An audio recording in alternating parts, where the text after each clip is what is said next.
Welcome to another episode of the Burg Podcast, where we talk all about things Hattiesburg, Mississippi. I'm your host, Justin Suarez. Also known as the Hub City, or just the Burg, Hattiesburg is a bustling town in southern Mississippi.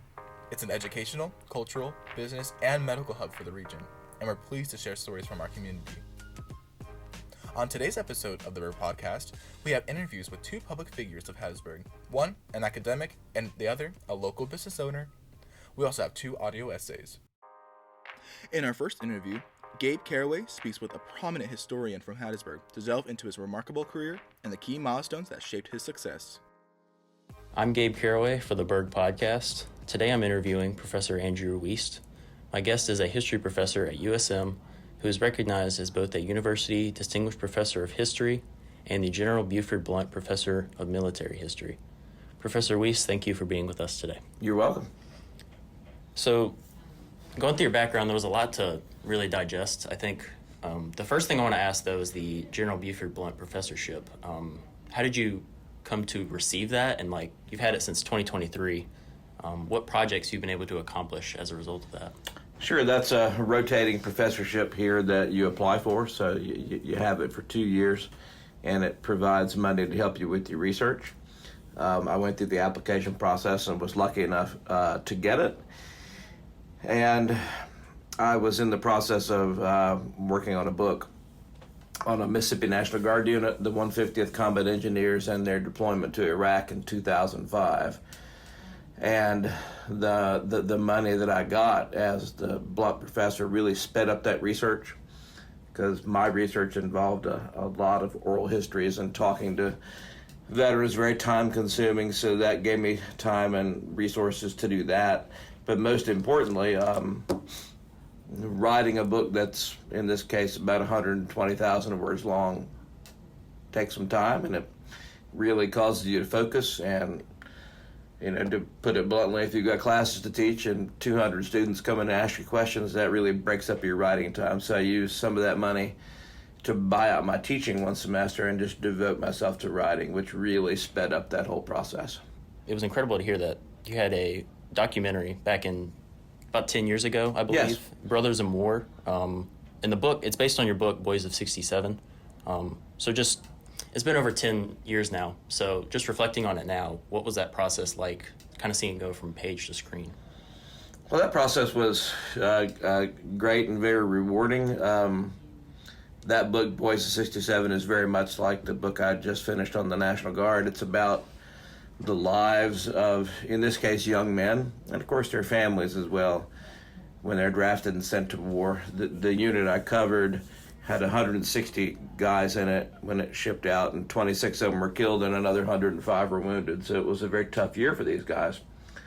And through the oral history process, I just got to know them real well. I went to their reunions, visited them at their homes, you name it. We became, it's almost like I was an honorary member of the unit.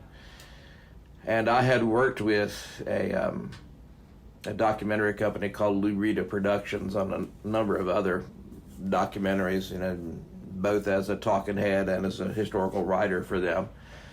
And I thought this would be right up their alley, so I sent them the book.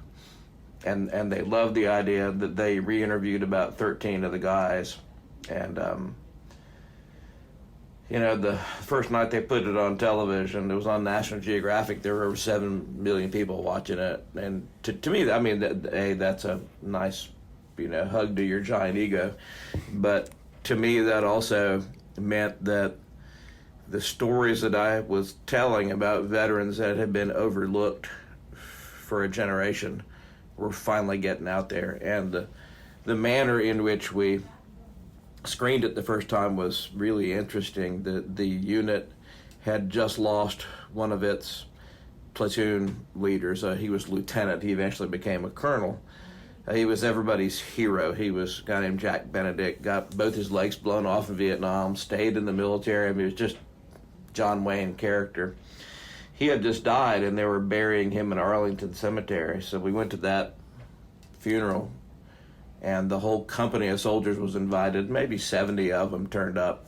And then we went over to National Geographic headquarters and screened the movie.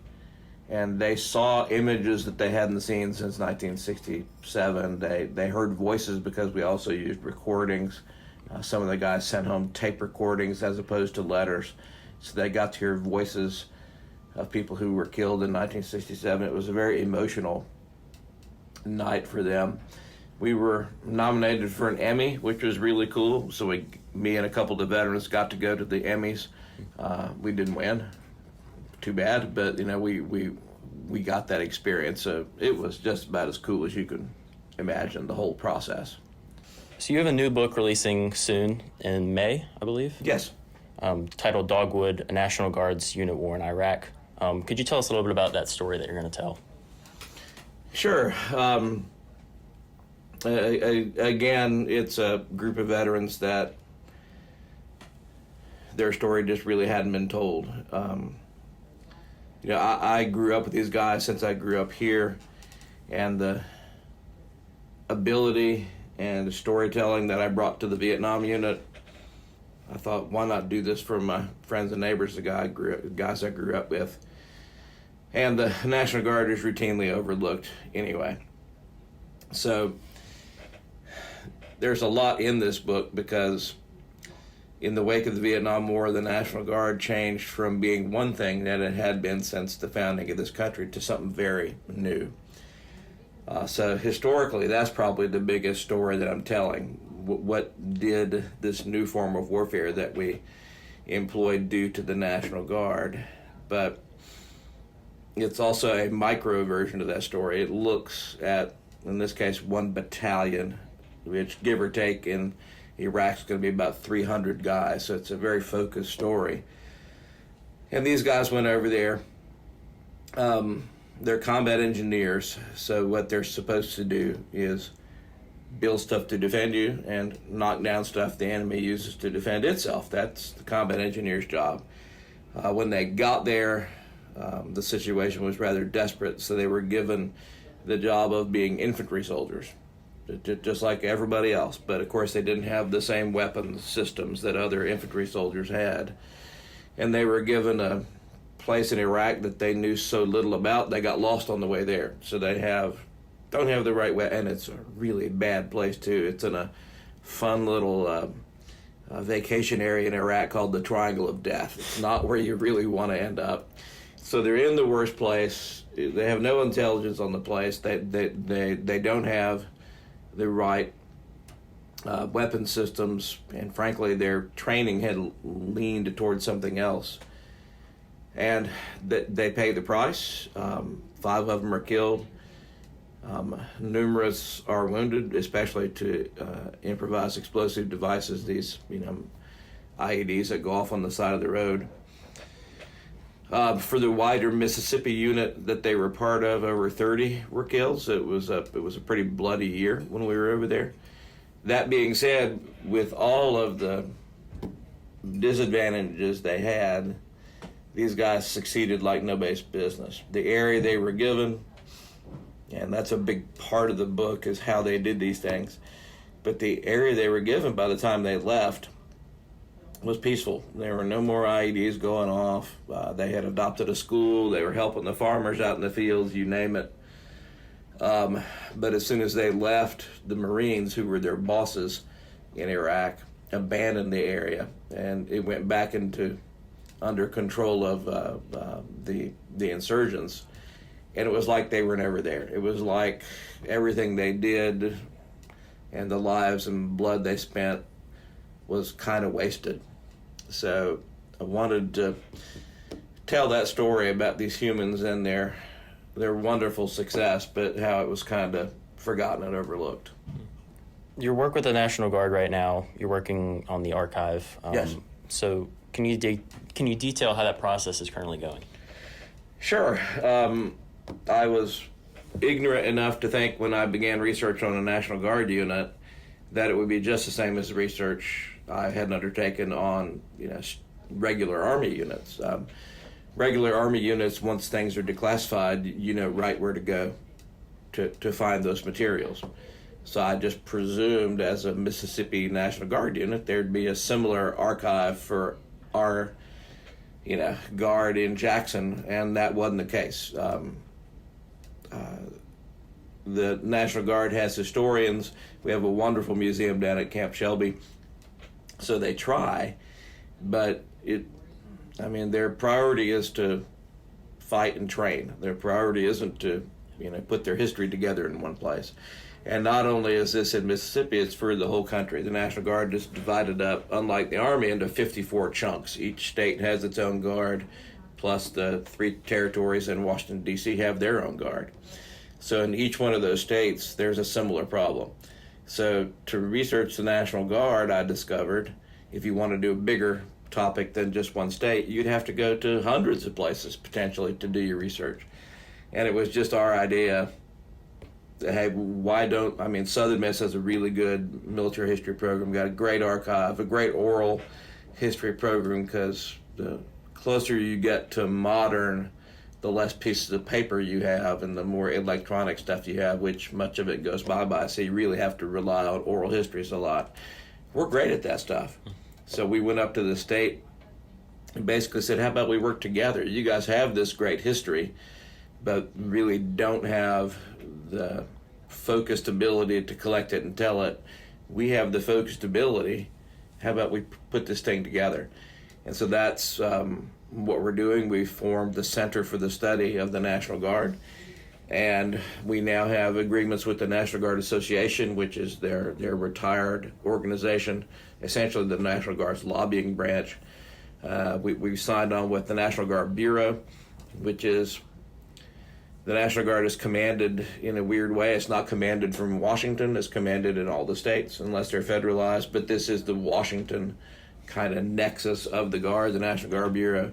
And now we're working first with Mississippi, and then we're going to work with other states to sign MOUs with them to begin to gather their material. And we want to put it in one place where a researcher like me, or a family member who's looking for veteran records, a soldier who's looking to make their VA claim, they can go to one place as opposed to have to travel all over. So that's what we're hoping to do. So this is switching topics a little bit, but Sure. There was a lot, again, in your background. I got a long background. You're in a band Yeah. titled the Mississippi Tornadoes. I understand it's a group of USM faculty. Pretty much, right. Can you give us some background on that, though? Sure. I've been a drummer my whole life. My 2 career choices were either going to be historian or rock star, and I wound up going one direction as opposed to the other. But I kept drumming. It's a great release. It's fun musically. It destroyed my hearing, but that's a whole other issue. And had been playing because I grew up here in Hattiesburg, played in local bands ever since I was a teenager. And that had kind of fallen away when I had kids, and the drum set was gathering dust. I'd play it every now and again. But then we made a hire, Dr. Kevin Green, who, younger but similar, he's actually a virtuoso level guitar player, and he had packed up his rock and roll dreams to become a historian. And we hit it off immediately, and we figure out, hey, you're a guitar player, I'm a drummer, let's play. At the time we formed the band, Dr. Heather Sturr, who's also in the Dale Center here, her husband plays guitar. So he and I actually played before Kevin showed up. One of our ex-graduate students, Chad Daniels, plays bass. One of our present graduate students, Christian Singletary, plays rhythm guitar. And another faculty member in the history department, Joe Peterson, plays keys and rhythm, and we all sing. So why not? Let's have some fun. I'm 64. I don't know how many more years of rocking I've got left, so I may as well try. Yeah. Well, thank you so much for talking with us. I'm Gabe Caraway for the Burg Podcast.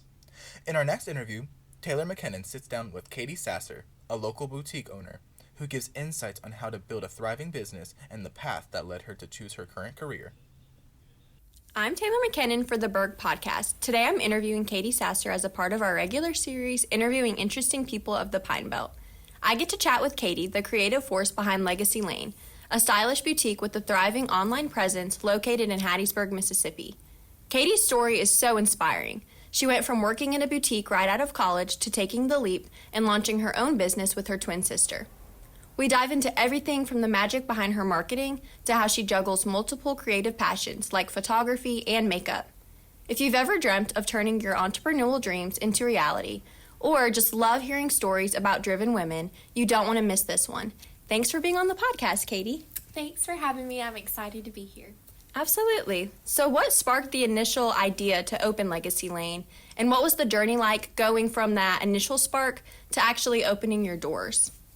So the initial spark started way back to when I was a little girl. I think my mom used to take us to the mall like all the time, and I just always had a passion for clothes and fashion.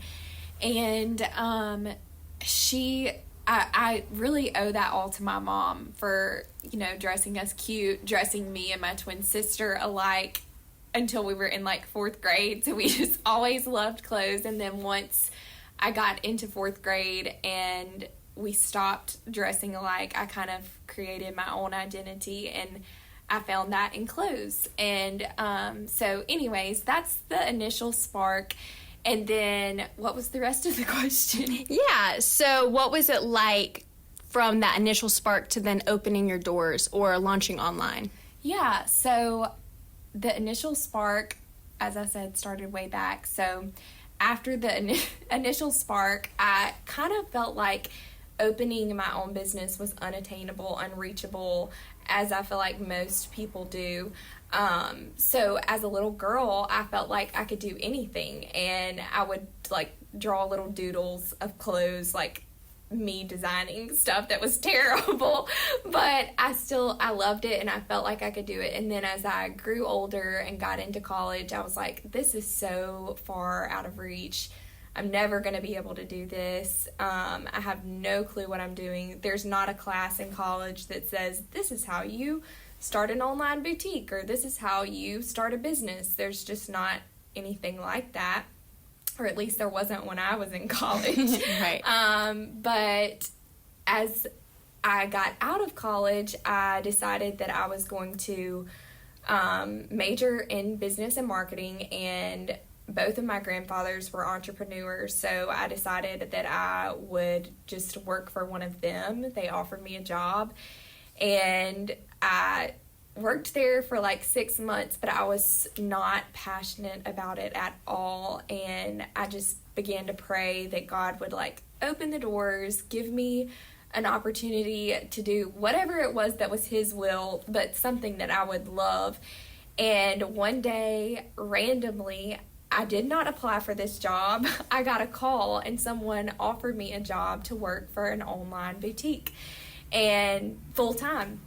And I was like, wow, this is a God thing. Like, this is what I want to do. Like, this is a dream. So I worked there for a year, and I realized how hard work, like a lot of hard work goes into owning a boutique, and there's so many aspects that people don't realize, but I loved it so much. And so after I worked there for a year, I learned a lot, and I learned that it wasn't so unattainable. I could do it, and that's kind of where it all began. And I started to build up my my money. I started saving everything so I could open the online boutique. Yeah, that's awesome. So you opened the online boutique, and your sister was a part of that at first? Yes, that is correct. So we started it together as online only. We had it planned for like 6 months, and the month we went to launch is when COVID hit, and everybody's like, oh my gosh, that's terrible. Like, but it was a blessing, honestly, because a lot of boutiques were not online at that point. And when COVID hit, everyone realized we've got to have an online presence as well. So everyone was just sitting at home and doing nothing but scrolling online. So it turned out to be really good for us that we launched during COVID online. But after that, first year of being online, I love people and I love having connections with people and getting to see their face when they try on something and love it. And so I wanted to open a brick and mortar, and she was already working. We both were working full time and running the online business, and she just felt like she didn't want to open a brick and mortar. She wanted to just stick with the online stuff. So we just had different passions, and that's okay. She is an accountant, and she does my accounting, and we still have a great relationship, and I loved that year of getting to do it with her. Yeah, I love that you both got to pour into it, and you both got to use your skill set for the boutique. And you mentioned that Legacy Lane has a strong online presence, and I've personally seen this, and I've noticed that you handle all the photography and marketing yourself. What strategies have you found most effective in reaching your target audience? Ooh, that's a good question. I think you have to figure out, first of all, who your audience is, and once you figure that out, you have to just kind of grow with social media. There's always something new. There's always something fresh and exciting, a new app, a new this, and you have to just figure out what that is and align that with your audience. So for us, like TikToks and Reels are really big, and our target audience, I would say, is like 18 to like 30. And so we just kind of try to gear towards those people and what apps they're on. Yeah, that's great. That's good to know. And what is the process of shopping for clothes for the boutique? So it's really different. We go to market quarterly, and you have to shop so far in advance for everything. So like in October, we're shopping for spring, and in July, we're shopping for winter. It's crazy how it all works. But we go and we shop for that season, and everything just begins to kind of come in monthly. Well, really daily it comes in, but we get shipments for each season monthly. And if we run out of something, we can always order it online, or if there's something that's really popular, we can look it up online. But I do like going to the markets and seeing and touching and feeling the fabrics, because you can't do that online. A picture, it can be, you can order something and it be totally different than what you thought you were going to get. And so I like to make sure that the quality of the stuff we're getting is really good. Yeah. What kind of inspiration do you have whenever going into these markets or ordering online? So I try to look at the trends, what's trending. I do like a little self-report of what I think is going to be popular for the next year. But really, when you get to market, you kind of see what's trending there, because it'll be everywhere. But I do have an idea when I go in of like what I want to buy and what I believe is going to be trending. But then when we get there, we're like, oh, for example, polka dots are trending like crazy right now. And so every vendor that we went into had polka dots everywhere. So it's preparing, and then also just being willing to mend to whatever you see and you think is going to be popular for the upcoming season. Yeah, that's a lot of preparing and takes a lot of time. And with both the boutique and your side hustles, you're clearly a multi-talented entrepreneur. So how do you manage your time with the boutique but also balancing your other creative endeavors? Oh, this one is one that I am still trying to figure out. I try to manage my time as best as I can, and I try to be present wherever my feet are. But sometimes that's really hard to do. I think I need like an assistant or something to answer messages and stuff. But no, it's hard, but being organized, being present where your feet are, I think is the best thing that I can do. Yeah, definitely. Do you have a vision for the future of Legacy Lane? Is there any specific goals that you're working towards? I just want to continue to grow. I want to grow our online presence more. It's really tough growing your online presence now because everything is so saturated.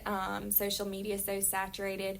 When TikTok first started, it was really easy to grow really fast. When Instagram Reels just started, it was really easy to grow, and now there's not that new thing, and so it's a little bit harder to get your presence out there, and you have to pay for it in ads, which is smart for Instagram and TikTok. But yeah, it's hard, but I want to continue to grow and create good content. And honestly, my main thing is just to make people feel good. That's another reason why I started Legacy Lane to begin with. Everything that I do, makeup, photography, clothing, it all makes people feel good about themselves, and that's what I want to continue to do. Yeah, I love that. And kind of going back to what you said, the challenge of an oversaturated market with Instagram and TikTok, what is another big challenge that you faced while owning Legacy Lane, and what did you learn from it? I would say in the beginning, it's starting any kind of business, you have to be willing to work for free because it takes a long time to get things off the ground and rolling. And I obviously knew that going into it, and because I loved what I do so much, it was easier to do for me. It's still hard, but I knew it was going to be like this. So if you're starting to open a business, just know that you're going to have to work for free for a while, and that's okay. That doesn't mean you're doing bad. It's just all part of it. Yeah, that's great advice, especially for anyone wanting to start a business. Well, thank you so much for being on the podcast today, Katie. I'm Taylor McKinnon with the Burg Podcast. In our first audio essay, Gabe Caraway details his tour of England last summer, which taught him about the traditions of Methodism and impacted the way he lives out his faith. Last summer, I embarked on one of the most impactful journeys of my life, a week-long tour through England with a group from the Southern Miss Wesley Foundation. While the sights and sounds of the country were impressive, the trip was much deeper than that.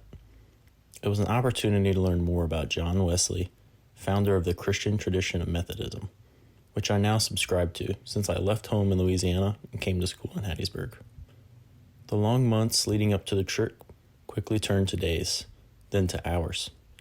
Before I knew it, we had landed in England and the trip had begun.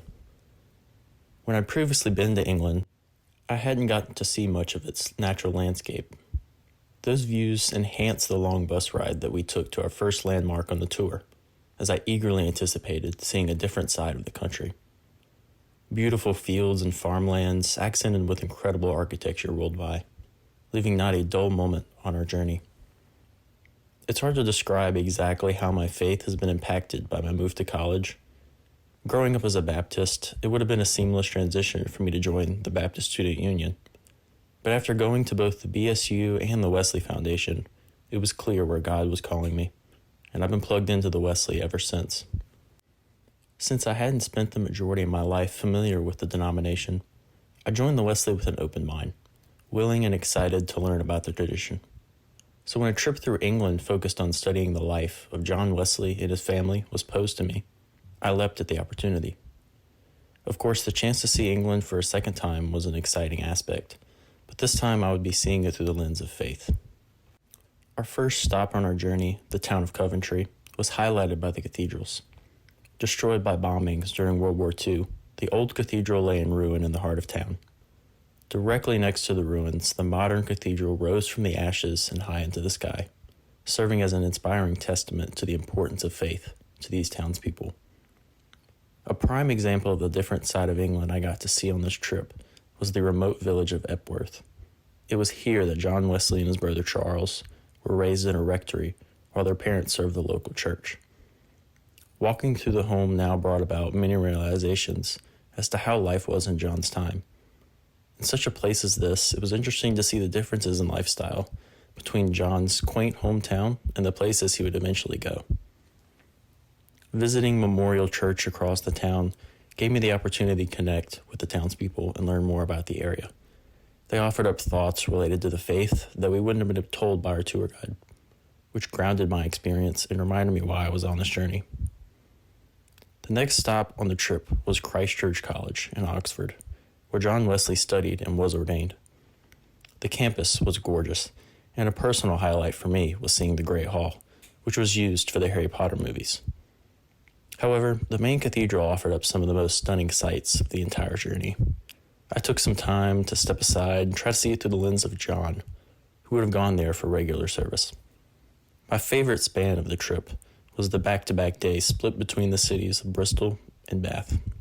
The stark differences between Bristol, a port city, and Bath, a luxurious town of Roman origin, gave me the most complete experience from the trip. Our time in Bristol presented me with the oldest Methodist building in the world, the New Room, and the opportunity to hear a sermon from a representative of the ministry. It was a simple building tucked off from the main street with many levels and rooms to explore. Each was filled with detailed information of what the room would have been used for in John Wesley's time there. My favorite moment there came when I entered the upper levels of the main hall and stood at the pulpit, which gave me the opportunity to see the building in a unique light. The town of Bath allowed us to see the Abbey Church of St. Peter and St. Paul, and the Roman baths directly next to it. The Abbey had some of the most unique architecture I'd seen, in the form of angels climbing up ladders on either side of the main door. When perusing the Roman baths, it was incredible to see how well kept much of it was, which made it easier to connect with and to visualize the history roaming its halls. Some of the rooms even had projectors and screens that, when lined up with the rest of the room, would show people acting out what would have occurred in each distinct room. To finish off the trip, the tour concluded in London, at City Road Chapel, where John Wesley lived and was buried. It was what everything had been building up to, and all of us on the trip took a moment to share what we had learned or grown in from the trip thus far. For me, the trip had inspired me to focus more on my faith and less on worldly things. By seeing the places where John and Charles led a new wave of devoted Bible study and reinvigorated passion, instilled a new desire in me. My trip to England gave me the opportunity to see the legacy Wesley had left behind and has inspired me to live out my faith with true purpose. I'm Gabe Caraway for the Burg Podcast. In our next audio essay, Taylor McKinnon discusses a pivotal moment in her life and its impact on how she pursues her faith. My sophomore year of college arrived, a deceptive calm after the chaos of freshman year. I knew the campus, the routines, the surface-level mechanics of being a student. But inside, I felt unsettled. Spiritual confusion was my constant companion. I found myself lost, plagued by uncertainties regarding heaven and my sense of self-worth. These weren't just passing doubts. They were fundamental questions that shook my understanding of the world and my place in it. See, I grew up in Colorado, a place of diverse beliefs where everyone seemed to have their own version of spirituality. And this led me to a kind of spiritual anxiety. I became a meticulous accountant of my actions, constantly asking, have I done good enough today? Heaven in my mind was a reward for those who met some unwritten, impossibly high standard. Church felt like a chore, another item to check off a list of moral obligations. My spirituality became a performance, a constant striving to earn approval, rather than a genuine connection with God. Then, I moved to Mississippi, into the heart of the Bible Belt. Faith was everywhere, but not just on Sundays. It was woven into the fabric of daily life. Churches dotted the landscape, and conversations about God were commonplace. It was a stark contrast to my previous experience. A culture shock that honestly forced me to confront my spiritual uncertainties. One day, a simple question from a friend changed everything. Do you think that everyone goes to heaven? It seemed harmless, yet it infiltrated my thoughts, impossible to disregard. That question, that persistent echo, drove me to the Bible, not as a casual reader, but as a desperate seeker for answers. My understanding of Christianity was limited and often distorted. I carried a lot of preconceived notions shaped by secondhand stories and media portrayals. I imagined a religion of rules and judgment, a stern and unforgiving God. But as I read the Bible, I encountered a different picture. Verses about grace, forgiveness, and Jesus' sacrifice challenged my assumptions. Words like redemption and mercy began to resonate with the newfound depth. The realization that forgiveness was a gift, not something earned, was a profound shift. And it wasn't a sudden revelation, but a gradual process of learning and accepting. And then there was my mentor, a woman who lived with her faith, with genuine grace. She patiently listened to my questions, correcting my misconceptions with scripture, never judging my ignorance. She was a living example of the love and forgiveness I was beginning to understand. She helped me trade in my misconceptions for the truth. The freedom that followed was overwhelming. The weight of self-justification, the constant pressure to measure up, it lifted from my shoulders. I discovered a relationship built on love and grace, not on rules and regulations. A relationship where I was seen and loved regardless of my performance.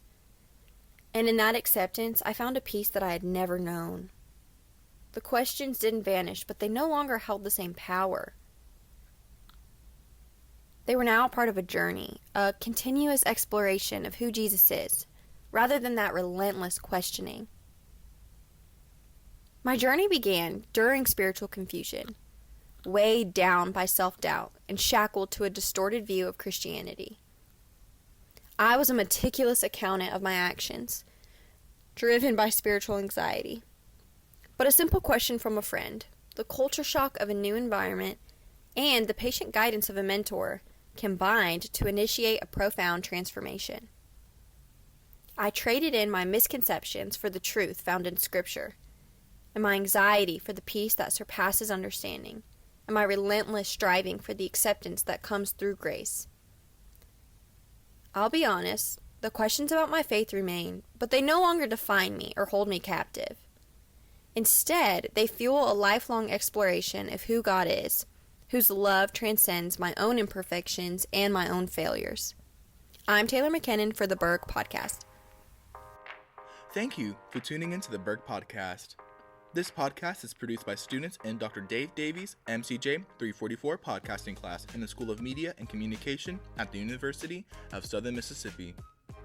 The producer for this season's episodes is Salaudin Ahmed. Our music is from Upbeat, cover art by Madison Calkins and Greta Graves. We'll see you next week on the Burg Podcast. I'm your host, Justin Suarez.